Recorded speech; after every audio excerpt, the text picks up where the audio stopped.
Dito tudo isso, eu quero convidar vocês a ler a palavra de Deus. Nós estamos estudando nos domingos o livro de 1 Coríntios e eu quero ler com vocês aqui alguns versículos, tá? O texto diz assim: Assim, pois, importa que todos nos considerem como ministros de Cristo e encarregados dos mistérios de Deus. Ora, além disso, o que se requer destes encarregados é que cada um deles seja encontrado fiel. Mas a mim pouco importa ser julgado por vocês ou por um tribunal humano. Nem eu julgo a mim mesmo, porque a consciência não me acusa de nada, mas nem por isso me dou por justificado, pois quem me julga é o Senhor. Portanto, não julguem nada antes do tempo, até que venha o Senhor, o qual não somente trará à plena luz as coisas ocultas das trevas, mas também manifestará os desígnios dos corações. E então, cada um receberá o seu louvor da parte de Deus. Vamos fechar os olhos mais uma vez? Pai, nós te louvamos, nós te bendizemos, nós damos graças ao Senhor pela oportunidade e pelo privilégio que nós temos de estarmos aqui, de podermos adorar o Senhor e de podermos ouvir a tua palavra, Senhor. Eu peço que o Senhor nos ajude agora, Pai, em ouvir a palavra, que o Senhor ilumine o nosso entendimento de maneira, Pai, que a palavra seja bênção na nossa vida, em o nome de Jesus, Pai. A tua palavra é a verdade, Senhor. É uma verdade que liberta. Então, que o Senhor fale ao coração de cada um, trazendo libertação, trazendo cura, trazendo salvação, trazendo mudança de vida para a glória de Deus, Santo nome, no nome de Jesus. Amém e amém. Amém, queridos. Queridos, estudar Romanos, 1 Coríntios, estou com Romano na cabeça, é um desafio bem grande, porque a carta de Paulo aos Coríntios é uma carta que trata de coisas práticas do dia a dia da igreja. Toda a carta tem essa pegada, sabe? Essa linha de tratar de problemas que a igreja vive no dia a dia. Nós estamos aqui já há algum tempo tratando a respeito do problema das divisões dentro da igreja. Quando a gente lê a carta, queridos, e quando nós estamos finalizando praticamente essa sessão em que Paulo está tratando a respeito das divisões que aconteciam dentro da igreja, quando você lê a carta, quando você vai para os capítulos 5, o restante dos capítulos, mesmo que você faça uma leitura superficial, rápida sobre o texto, não tem como a gente não fazer uma pergunta, né? Como é que pode, querido, uma igreja com tantas manifestações do dom do Espírito ser, ao mesmo tempo, uma igreja tão carnal como a igreja de Corinto? São coisas completamente opostas, né? Ser cheio do Espírito Santo e ter os dons do Espírito Santo e, ao mesmo tempo, ser carnal. É uma coisa assim meio que estranha, né? São paradoxos que a gente não consegue explicar, na verdade. Mas essa é uma pergunta que a gente deve fazer. Se você quer entender, queridos, por exemplo, o problema da divisão nessa carta, você tem que atentar para essa realidade. Por que que essa igreja, a despeito de Paulo dizer, versículo, Romanos, meu Deus do céu, sai daqui, Romanos. 1 Coríntios 1, a partir do versículo 4, Paulo vai dizer uma coisa impressionante. Ele vai dizer que nessa igreja havia a manifestação de todos os dons. Olha só, sempre dou graças ao meu Deus por vocês, por causa de Deus, da graça de Deus que foi dada a vocês em Cristo.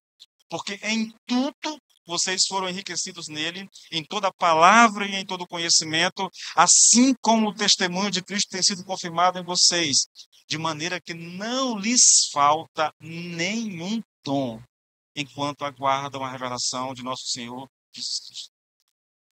Veja, Paulo está dizendo, de maneira muito clara, que não faltava a essa igreja nenhum dom. E quando você vai para os capítulos 12, 13, ali, 14, você vai perceber, querido, que havia uma efervescência realmente, né, de dons da igreja. Era uma igreja onde havia um fluir do Espírito Santo através dos dons muito forte. Mas, a despeito disso, era uma igreja problemática, carnal. Era uma igreja com comportamentos vergonhosos, entende? Veja, Paulo está há 4 capítulos tratando desse problema. E eu vou hoje, aqui, começando essa administração, antes de entrar no texto lá, eu quero puxar novamente aqui um fio, um panorama daquilo que a gente já viu, para dar a vocês uma ideia, querido, de como é que pode um negócio desse, como é que pode a igreja, que tem todos os dons, ser uma igreja tão carnal, tão promíscua, tão dividida como era essa igreja. É algo realmente assim assustador você imaginar, porque você pensa assim, poxa, numa igreja onde há um fluir tão livre, tão poderoso dos dons do Espírito, deveria haver muita espiritualidade, muita devoção ao Senhor, muita humildade, mas não é isso que a gente vê. Deveria haver muita santidade, mas não é a santidade que você vê na igreja, entendeu? Deveria haver muita comunhão, mas não é a comunhão que você encontra na igreja. É gente brigando uns contra os outros, levando uns aos outros nos tribunais. É um problema atrás do outro, querido. Toda a carta é Paulo tratando de problemas sérios em relação à vida da igreja. Então, eu quero te mostrar, assim, de maneira, querido, clara, o que aconteceu nessa igreja. E eu vou tratar apenas da questão da divisão, tá? O que leva uma igreja, né, como essa de Corinto, a se afastar tanto da essência do cristianismo. E eu vou te dizer, eu vou tratar apenas do problema da divisão, mas eu não tenho dúvida, querido, que em parte o que eu vou colocar aqui para vocês explica todos os outros problemas que a igreja estava enfrentando, tá bom? Então, o que leva uma igreja, do porte dessa igreja aqui de Corinto, a se afastar tanto da essência do cristianismo? E a resposta que eu tenho para vocês, de acordo com o texto que nós lemos aqui, de acordo com tudo aquilo que nós já estudamos, de acordo com o contexto histórico e religioso dessa igreja, da cidade onde a igreja está situada, querido, a resposta é que ela está assim porque ela tentou adequar a mensagem do evangelho à cultura local na qual ela estava inserida. Escute bem isso, querido. O problema da divisão, é claro, é esse aqui. Mas isso não explica só o problema da divisão. Isso explica basicamente tudo o que essa igreja está vivendo. É uma igreja que tentou ajustar o evangelho, a mensagem do evangelho, adequar a mensagem do evangelho à cultura ao seu redor. Entende? Uma das manifestações mais exuberantes, querido, da cultura de Corinto era a prática sofista. Sofista eram filósofos ambulantes, entendeu? Esses homens eram mestres no uso da retórica. Eles faziam discursos impressionantes, cativantes, entende? E eles faziam isso com a intenção realmente de conquistar o coração dessas pessoas. Havia na cidade de Corinto, queridos, há muita essa prática, né? Havia os mestres, os sofistas, havia os filósofos que ficavam de canto em canto anunciando as suas mensagens. Eles usavam muito essa coisa de o que Paulo chama de sabedoria do mundo, né? O uso da retórica, que é aqui, querido, o uso, né, de palavras cativantes, na verdade. Na verdade, eles manipulam palavras, usando e adequando o tom da voz, entendeu? Falando alto quando deve falar alto, baixando quando deve baixar o volume da voz. Tudo isso com a intenção de persuadir, de convencer, de conquistar as pessoas para as suas ideias e para si mesmo. Se você fizer um estudo a respeito dessas pessoas, eles não estavam preocupados em defender verdades ou qualquer coisa. O que eles queriam era atrair seguidores para si. Então, isso era o que havia de mais exuberante naquela cultura. Era uma prática corriqueira, na verdade. Corriqueira. Esses seguidores, querido, à medida que essas pessoas iam juntando seguidores, eles criavam grupos em torno desses sofistas, em volta desses filósofos, entendeu? Então, cada sofista tinha o seu próprio grupo de seguidores. E esses grupos disputavam entre si para ver qual dos seus mestres era o maior, era o mais inteligente, era o que conseguia arrebatar mais pessoas, entende? Isso era o que caracterizava a cultura daquela cidade. prática corriqueira, comum. E há alguns membros da igreja, alguns líderes da igreja que vêm desse contexto, entendeu? Que estavam habituados a esse contexto, que gostavam disso. Eles tentaram casar o evangelho com isso. E o resultado, querido, não prestou. Sabe? O resultado não prestou. É impressionante isso. Ao invés de eles influenciarem a cultura ao redor deles, eles é que foram influenciados pela cultura. E movido por essas culturas, por essa cultura, é que a igreja se divide em partidos. Lá no capítulo 1, querido, eu sou de Paulo, eu sou de Apolo, eu sou de Pedro, eu sou de Cristo. Eles estão reproduzindo na íntegra aquilo que era o comportamento cultural da cidade. A cultura da cidade entrou na igreja e está predominando dentro da igreja, entende? Irmãos, há um perigo muito grande em nós. Alguém está pedindo para aumentar o volume aqui do som nas redes sociais. Vê aí, você tem como aumentar, entendeu? Tá topado já? Vixe. Então, veja, querido, é muito interessante isso. Se a igreja permite que a cultura ao seu redor entre. Irmão, você pode ter certeza que problemas acontecerão, não tem como, tá bom?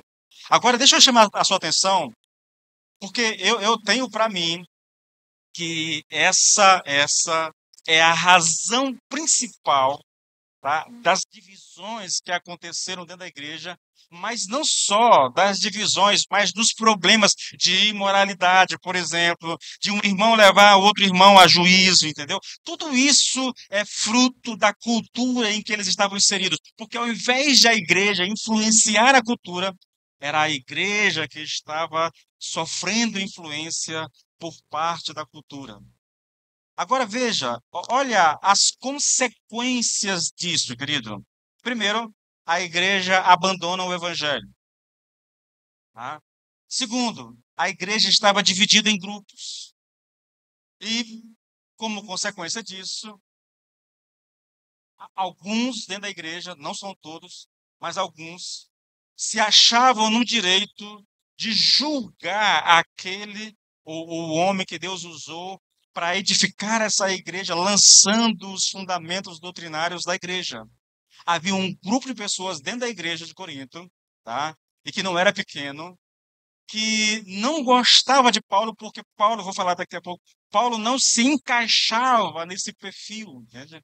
Paulo não era alguém e ele próprio vai dizer isso, vou citar o texto aqui, que estava fazendo uso da sabedoria do mundo, da retórica, essa coisa toda, da eloquência para atrair as pessoas.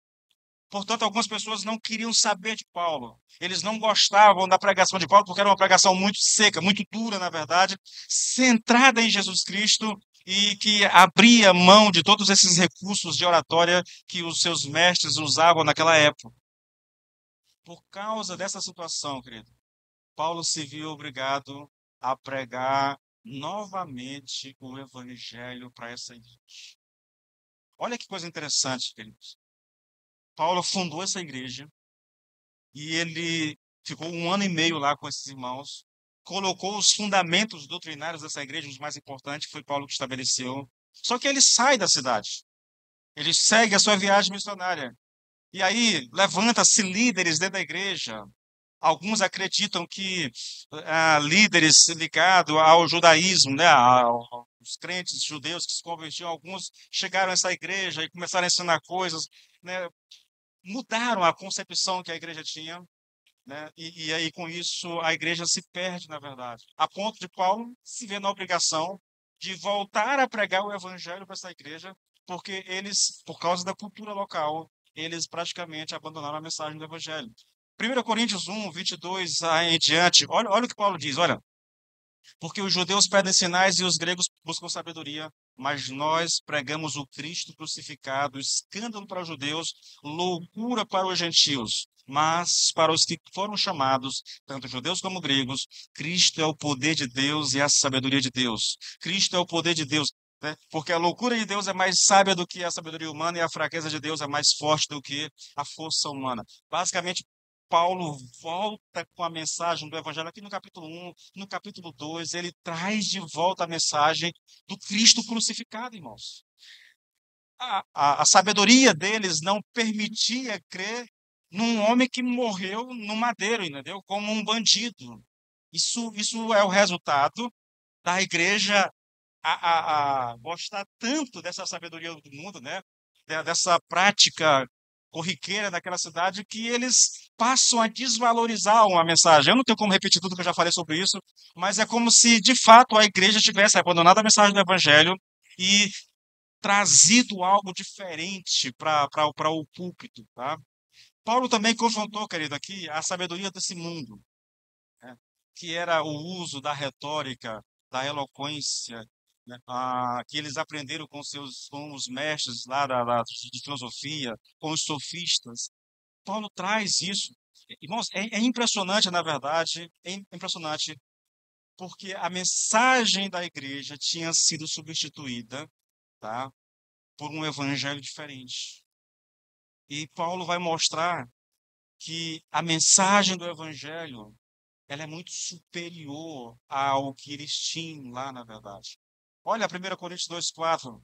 A minha palavra e a minha pregação não consistiram em linguagem persuasiva de sabedoria, mas em demonstração do poder e do Espírito, para que a fé que vocês têm não se apoiasse em sabedoria humana, mas no poder de Deus. No entanto, transmitimos sabedoria entre os que são maduros, não, porém, a sabedoria deste mundo, nem as dos poderosos dessa época, que são reduzidos a nada. Pelo contrário, transmitimos a sabedoria de Deus em mistério, né? A sabedoria que estava oculta e que Deus predeterminou desde a eternidade para a nossa glória. Nenhum dos poderosos deste mundo conheceu essa sabedoria, porque se a tivessem conhecido, jamais teriam crucificado o Senhor da glória. Mas como está escrito, nem olhos viram, nem ouvidos ouviram, nem jamais penetrou o coração humano o que Deus tem preparado para aqueles que o amam, pois Deus revelou isso por meio do Espírito. Paulo está contrastando aqui com a sabedoria que a igreja tinha passado, a sabedoria do mundo, uma sabedoria baseada no uso de retórica, de palavras persuasivas, gente que se esmera em falar em público, sabe? Gente que trabalha ao dom da fala e que sabe cativar as pessoas, que sabe contar a história, que sabe usar a entonação da voz, que sabe levantar a voz quando necessário, mas sabe sussurrar quando é preciso. Tudo isso com a intenção de cativar as pessoas. Então, essa igreja abre mão da mensagem do evangelho e começa a fazer uso desse tipo de sabedoria, que Paulo diz não tem poder. Pode ser interessante de se ouvir, mas não tem poder de transformar a vida. E ele vai dizer que a mensagem do evangelho é uma mensagem revelada. Não é uma mensagem que o homem criou, que o homem elaborou, que o homem. Não, não, não. É uma mensagem que foi revelada. Na verdade, ela está oculta à sabedoria desse mundo. Porque assim, eu não posso voltar a pregar isso aqui, porque senão eu não saio do lugar. Mas, queridos, é impressionante como essa igreja, movido pela cultura local, ela se afasta do Senhor. A consequência disso é que a igreja está afastada, se desviou do evangelho, ou não deixou completamente o evangelho de fora, mas tentou dar uma cara nova ao evangelho, pegou as ferramentas do mundo e começou a elaborar uma mensagem, o que muita gente tem feito hoje, sabia? Eles deixam de falar de Cristo, do Cristo crucificado, e começam a elaborar suas mensagens com psicologia, com filosofia, com essas coisas que as pessoas gostam, e, de certa forma, elas estão anulando o poder das Escrituras Sagradas. Estão deixando de lado o Evangelho. Porque, queridos, ou nós pregamos o Evangelho puro e simples, ou nós não pregamos o Evangelho. Essa é a questão. Eu não tenho como mesclar o Evangelho com alguma outra coisa. Porque na hora que eu faço isso, eu deixo de pregar o Evangelho. Veja, Paulo pregou o mundo evangélico, Paulo contrasta a sabedoria que eles estavam apaixonado por ela, com a sabedoria de Deus. Paulo chama esses irmãos de crianças em Cristo. Esse era um contraste muito humilhante para aqueles irmãos, porque eles se achavam super sábios e inteligentes a ponto de julgar o próprio Paulo. Entretanto, Paulo diz que eles não passam de crentes maduros, imaturos e que precisam continuar bebendo leite espiritual, porque eles não podem suportar um alimento sólido.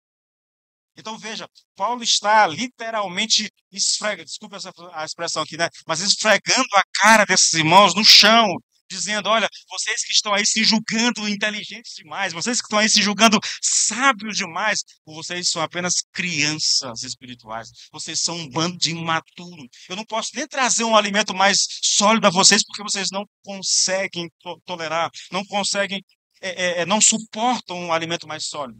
São infantis. É um tratamento de choque, querido, que Paulo está fazendo aqui, sabe? É um tratamento de choque.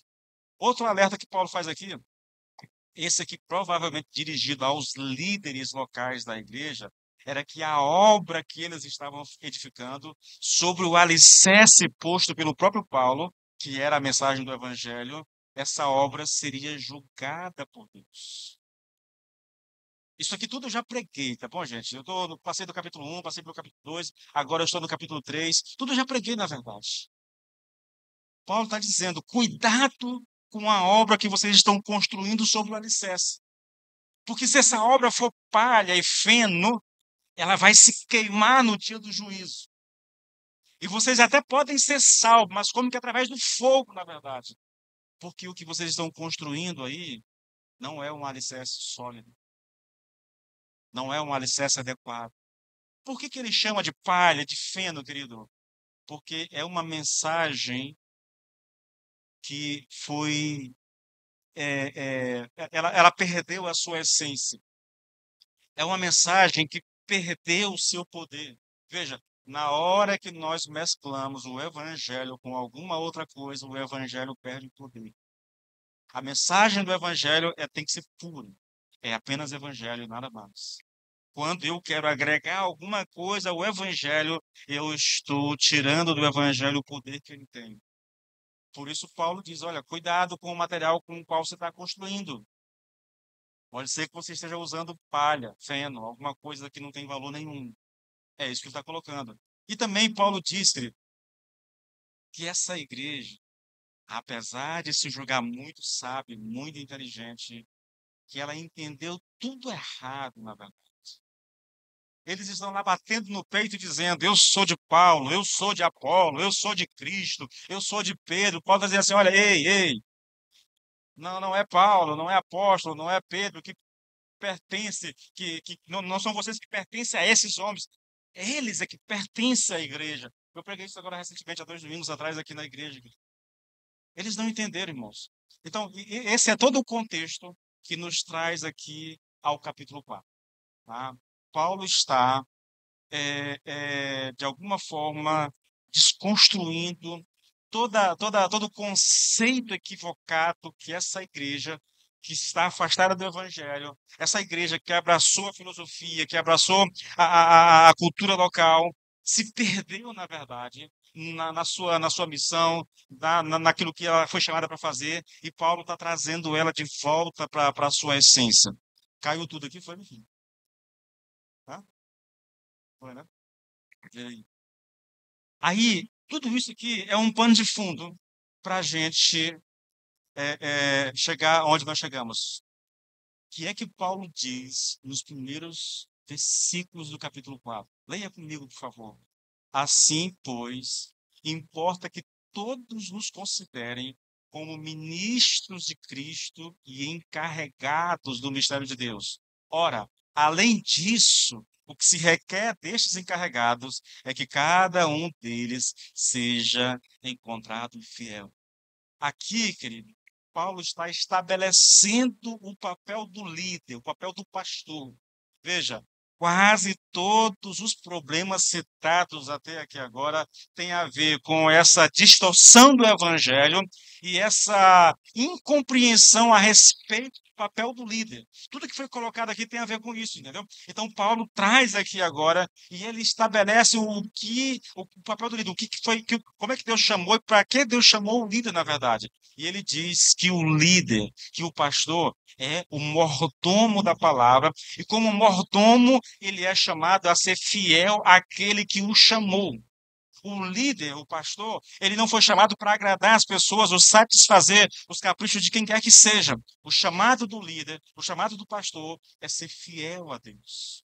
Veja, ainda é o mesmo argumento, ainda é, ele está trazendo tudo isso aqui à tona para mostrar que essa confusão em torno de líderes, de eles acharem que pertence a Paulo, ou pertence a Pedro, ou a Apolo, tudo isso está errado, na verdade. Por quê? Porque o papel daqueles que foram chamados por Deus para liderar a igreja é servir a palavra de Deus. Eu usei e abusei de ilustrações a respeito dessa questão na semana passada, quando eu estava falando a respeito dessa questão da mordomia do pastor. O pastor é chamado para servir a igreja. O pastor foi comissionado por Deus, tá, para pregar o evangelho. E ele é chamado a ser fiel a Deus, não à igreja. Ele não tem que se submeter à igreja. Queridos, eu espero que isso aqui seja entendido, porque eu não estou pregando aqui uma palavra de rebelião do pastor para a igreja. Eu espero que você entenda que eu estou dentro de um contexto aqui, tá? Dentro de um contexto. E o nosso contexto é uma igreja dividida, rachada, com uma liderança que não compreende o papel do líder, que não compreende mais o evangelho, que se perdeu com relação ao evangelho, entendeu?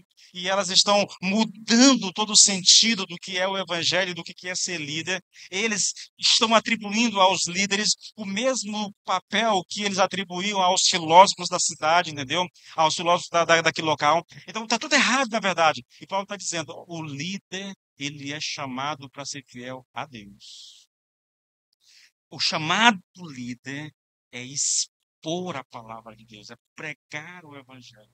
Ele não tem que trazer mensagem nova, ele não tem que se preocupar. Eu estava falando com minha esposa esses dias, aparece demais no Instagram gente que pega um texto bíblico e que eles ficam tentando dar um sentido novo para o texto. Parece que a impressão que a gente tem com esse pessoal é que eles estão em busca de alguma novidade, né? Alguma coisa que ninguém nunca disse ainda para dizer e para chamar a atenção das pessoas. Geralmente se faz isso, querido, buscando seguidores, buscando likes, essa coisa toda. Então isso está muito em voga no nosso tempo, entendeu? Nós queremos alguma coisa de nova. Ei, escute uma coisa.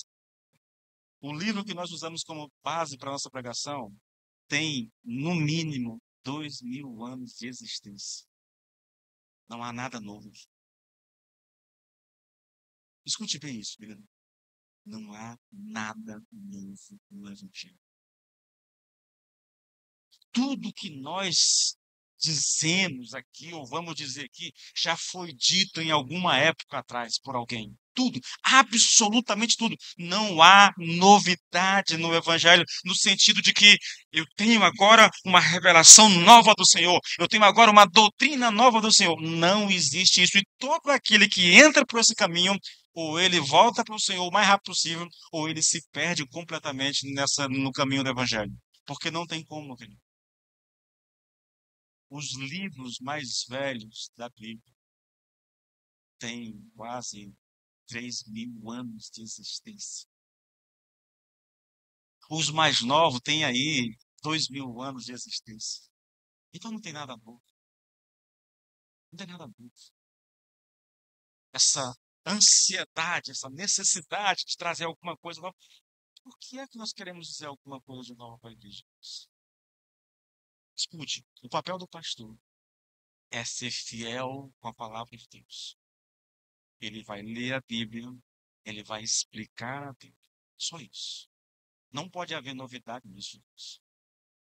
Talvez você não conheça ainda as doutrinas da Bíblia todas. É normal isso. Mas não é que o pastor está pregando alguma novidade. Não tem novidade. Então, Paulo estabelece o papel. O líder, o pastor, ele é um mordomo comissionado por Deus a pregar o evangelho. Só isso.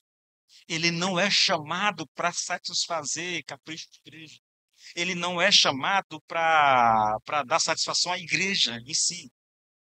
E eu repito, eu vou falar disso mais para frente, eu não estou aqui, guarde o que eu estou dizendo.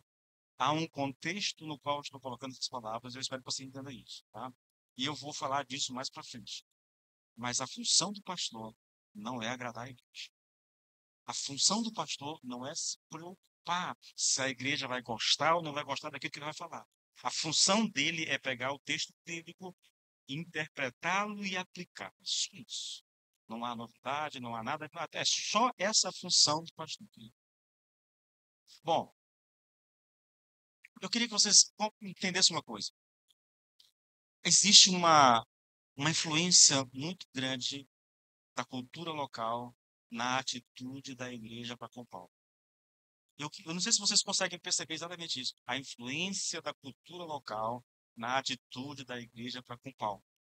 Eu estou citando aqui especificamente o apóstolo Paulo, pelo que, olha só, nos próximos versículos, Paulo vai personalizar todo esse argumento. Ele vai aplicar a si, porque esse era um dos maiores problemas da igreja.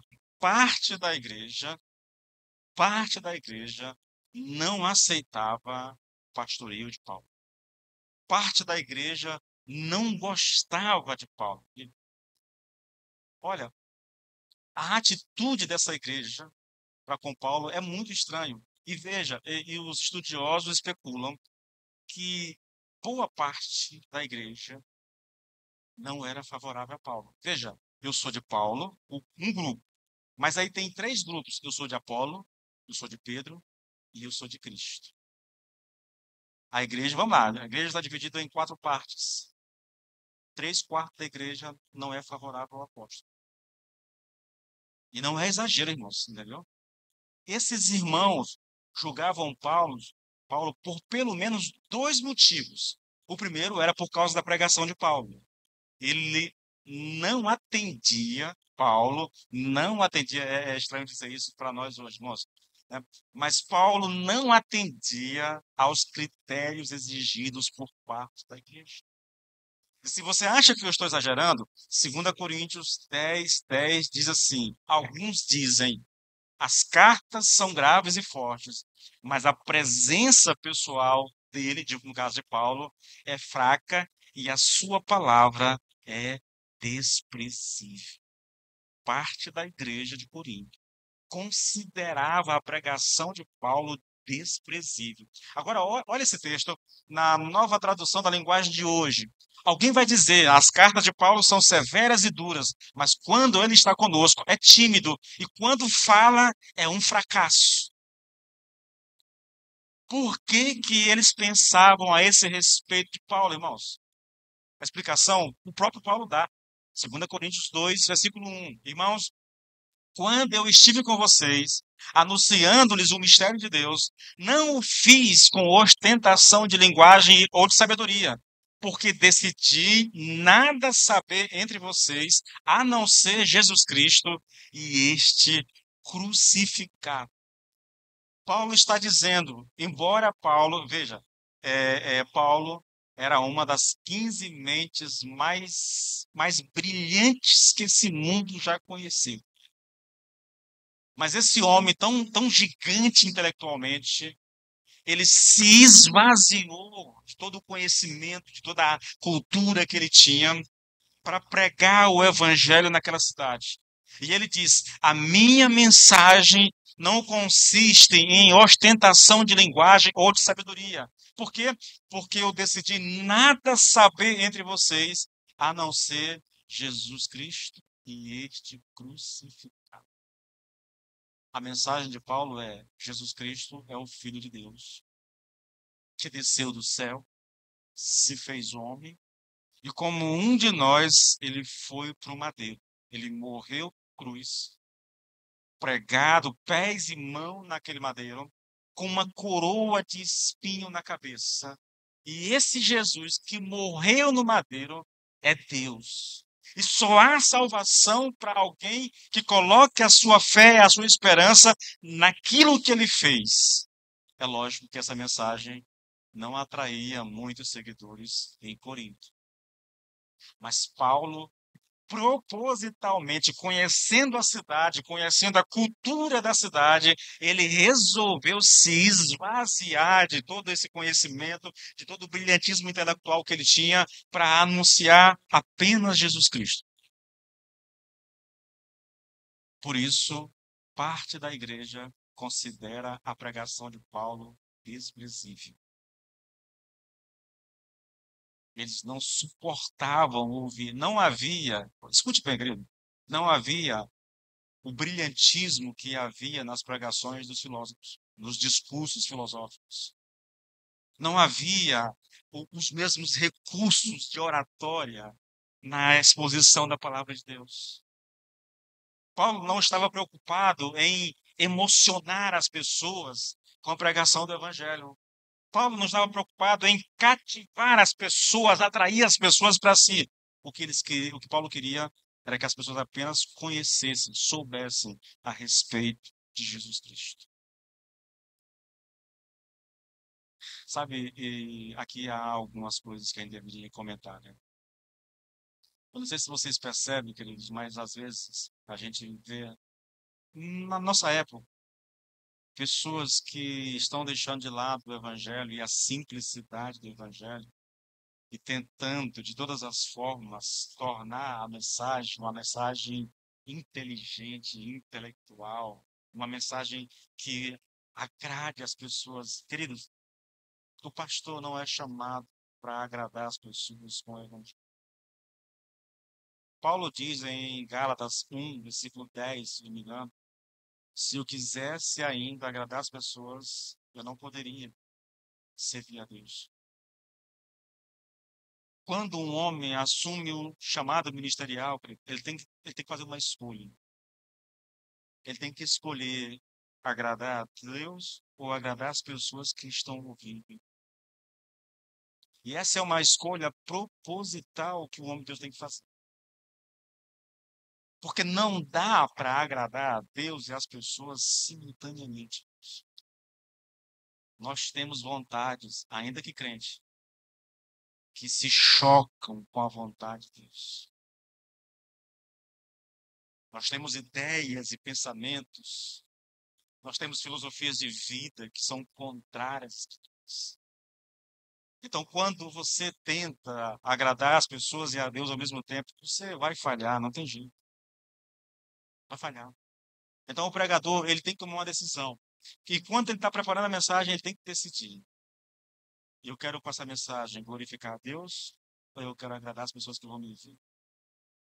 Ele tem que responder para si antes de subir aqui. Porque senão, querido, você pode pegar o caminho que muitos têm feito.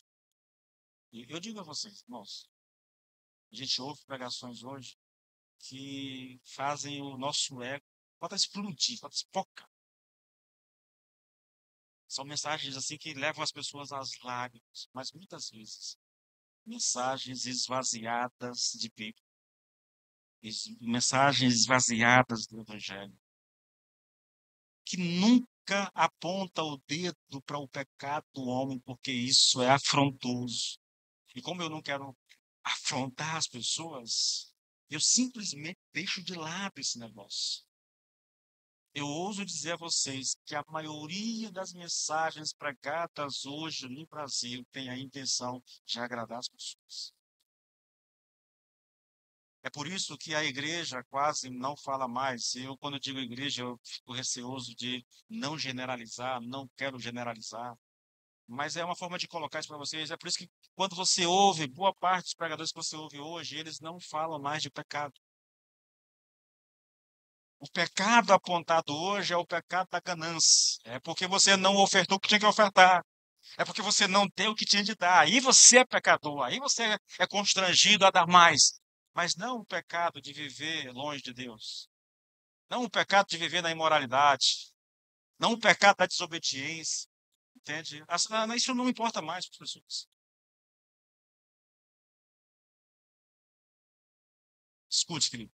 Paulo, o grande Paulo, era desprezível para parte da igreja de Corinto. Irmãos, isso é assustador. Isso é assustador.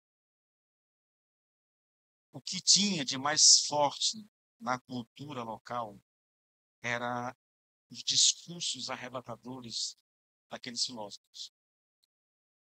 Mas Paulo, conhecendo essa realidade, ele resolve abrir mão disso. Porque ele abriu mão disso, parte da igreja não quer mais ouvi-lo. Parte da igreja não quer mais aceitar a autoridade dele, embora tenha sido ele, Paulo, quem fundou aquela igreja. Quem pôs ali o alicerce daquela igreja.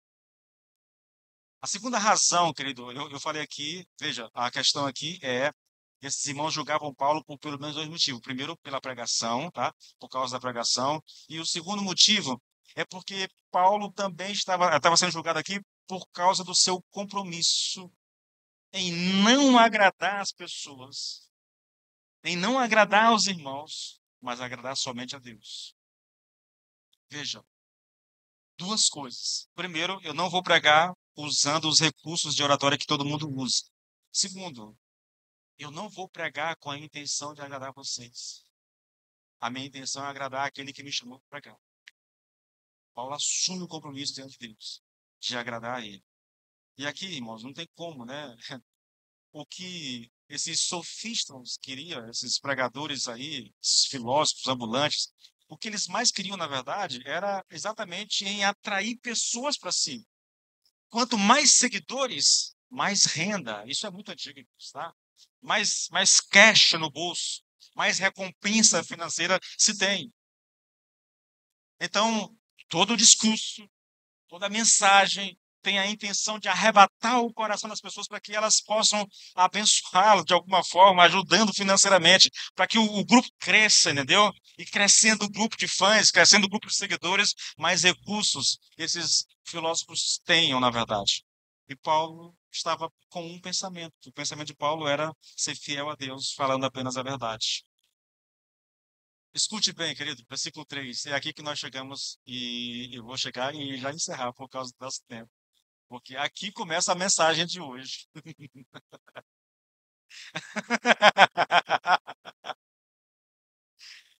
Mas a mim pouco importa ser julgado por vocês ou por um tribunal humano. Nem eu julgo a mim mesmo, porque a consciência não me acusa de nada, mas nem por isso me dou por justificado, pois quem me julga é o Senhor. Portanto, não julguem nada antes do tempo, até que venha o Senhor, o qual não somente trará à plena luz as coisas ocultas das trevas, mas também manifestará os desígnios dos corações. E então, cada um receberá o seu louvor da parte de Deus. Veja, Paulo está personalizando todo o problema que ele vem tratando. Aqui, veja, até aqui ele vem tratando disso de maneira generalizada, mas agora é pessoal. Mas a mim pouco importa ser julgado por vocês ou por qualquer tribunal humano. Veja, ele está personalizando a situação toda. E o que que significa, irmãos? Muito rapidamente, querido, eu vou só dar uma pincelada aqui. A semana que vem eu continuo a nossa exposição. Lembre-se que Paulo já tinha dito que ele é um mordomo da palavra, né? E como mordomo da sua palavra, a fidelidade dele é para com Deus e não com pessoas. Logo, ao dizer que não se importa em ser julgado pela igreja, ele está dizendo que não se importa com as opiniões que os irmãos de Coríntios tinham a respeito dele. Escute, querido, escute isso. Não é que Paulo, aqui, e eu vou falar disso mais pra frente, não é que Paulo não tenha interesse naquilo que as pessoas pensam dele. Não, não é exatamente isso, não. Tudo aqui está dentro de um contexto. Esses irmãos estão julgando Paulo, julgando a vida de Paulo, julgando o ministério de Paulo, considerando a sua pregação desprezível. Muitos deles não aceitam mais a autoridade pastoral dele por causa da sua mensagem. Porque ele resolveu ser diferente da cultura local na qual eles estão inseridos, entendeu? Porque Apolo era Paulo era um cara altamente intelectual, né? E ele, a sua argumentação era uma coisa assim excepcional.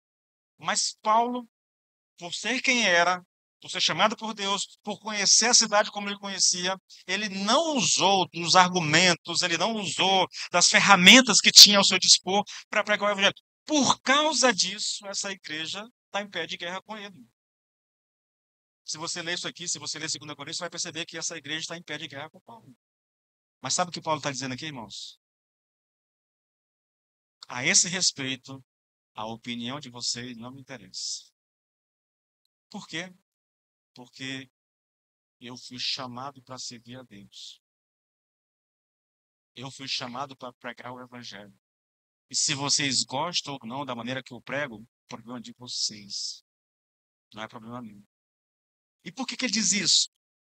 Porque ele sabe que um dia ele estará diante de Deus e ele vai prestar contas a Deus da maneira como ele, a respeito da sua mordomia para com o chamado de Deus na sua vida. E Paulo sabe, veja, querido, e isso é bem interessante, né? Vocês podem, e aqui eu faço uma aplicação, vocês podem fazer o juízo que quiserem de mim. Vocês são livres para isso. Agora, eu como pastor, não estou preocupado com o juízo de vocês a meu respeito. Vocês já me conhecem, já falei sobre isso há muito tempo, entendeu? Não me preocupo, de forma alguma. Isso não quer dizer que eu não me importo com o que você pensa. Se você um dia me ouvir pregar e você chegar para mim e dizer, pastor, eu não concordo com aquilo que você disse lá na igreja, no culto de domingo à noite, por exemplo, me mostrar o texto da mensagem que eu preguei, me mostrar uma interpretação mais correta, eu não tenho nenhum problema de te ouvir e que se você tiver correta a sua interpretação, eu posso trazer para cá e corrigir isso aqui em público, sem nenhum problema. Agora, se vocês gostam do jeito que eu prego, agora, se vocês acham que eu deveria pregar uma mensagem mais emotiva, uma mensagem mais. Ah, irmãos, aí você pode pensar o que quiser, que isso não me faz mudar de ideia. Por quê? Porque o meu chamado me dá um medo mesmo, não estou brincando, de saber que um dia eu vou estar diante de Deus e eu vou prestar conta daquilo que eu faço aqui no púlpito. Não só daquilo que eu prego, mas da motivação com a qual eu estou pregando. Porque é isso que Paulo está dizendo. O que vocês pensam de mim é problema de vocês. Por quê? Porque quem me julga é Deus. Ele é que me julga. É a Ele que eu vou dar contas daquilo que eu fiz, do chamado. Veja, Deus chama Paulo e comissiona Paulo ao Evangelho, a pregar o Evangelho. Deus deu a ele uma missão. Sabe, é por isso que Paulo, lá no final da vida dele, lá em 2 Timóteo, ele diz, acabei a carreira, guardei a fé, né? Ele está dizendo assim, olha, o que o Senhor me deu para fazer, a missão que o Senhor me deu, eu já concluí, agora eu posso partir para agora. Ele sabia o que tinha de ser feito. Por isso que ele não está preocupado com a igreja. Por isso que ele não está preocupado se a igreja gosta ou não gosta dele, se ela aceita ou não aceita a sua autoridade. Então, a preocupação de Paulo em escrever isso aqui é porque o comportamento desses irmãos, a atitude desses irmãos estava causando destruição dentro da igreja. A preocupação de Paulo é essa. Essa postura equivocada, esse entendimento equivocado a respeito do evangelho, essa absorção da cultura em torno da igreja, né? Na vida dos líderes, de alguns irmãos estavam destruindo a igreja. E aí Paulo não se cala aqui. Paulo entra para proteger a igreja. É o chamado dele, é o ministério dele, proteger a noiva de Cristo, guardar a noiva de Cristo. Aí ele chama esses irmãos de crianças, de imaturo, diz que eles não entenderam nada do evangelho, prega o evangelho novamente, mostra para ele que a sabedoria que eles tanto valorizam não tem nenhuma utilidade. E aí Paulo se transforma numa fera. Por quê? Porque ele está protegendo a mim. Aqueles líderes e alguns irmãos, com o seu posicionamento equivocado, com o entendimento equivocado, estão causando destruição na igreja. E Paulo vem para defender a igreja. Mesmo que as pessoas não gostem dele, ele vem para defender a igreja. Essa é a postura, pastor. É essa a preocupação, pastor. Chamadas. Ah, pastor, não gosta de você. Não posso fazer nada. Não posso. Ah, mas pastor, eu acho que a mensagem deveria ser assim, assado. Bom, se Deus te chamar, você prega aquilo que ele te deu para pregar. O meu chamado é isso. Ah, mas pastor, não tem isso. Nós somos chamados para expor a palavra de Deus da forma